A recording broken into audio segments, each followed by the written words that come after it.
قزاقستان بزرگترین تولید کننده اورانیوم در جهان است و ذخیره‌های بزرگی نفت و گاز دارد، ولی عین زمان از نارسایی نیروی برق رنج می‌کشد.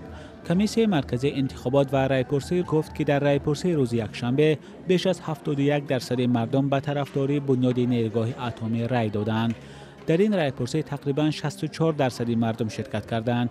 چین و فرانسه و روسیه و کره جنوبی سعی دارند حق بنیاد نیروگاه را به دست بیارند که در کنار کولی بلخش جایگیر می شود.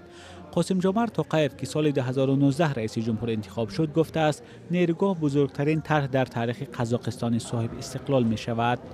او روز یکشنبه اشاره کرد که می‌خواهد گروه شرکت‌های بین‌المللی مجهز با تکنولوژی‌های نوترین نیروگاه را بسازند.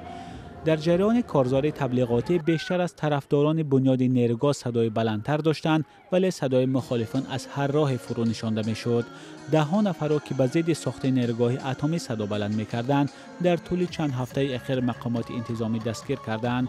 در قزاقستان استفاده از نیروی اتمی بسیار حساس است، زیرا از سال 1949 تا سال 1989 در عهد شوروی سابق در قلمرو آن کشور تقریباً 450 آزمایش اتمی صورت گرفته است و 1.5 میلیون نفر زیر آلودگی‌های زهرآگین آن ماندند. نیروگاه اتمی در نزدیکی دهه نیمه متروک اولکن در دشت‌های قزاقستان و در کنار کولی بلخش دومین کولی عظیم در آسیای مرکزی ساخته می شود.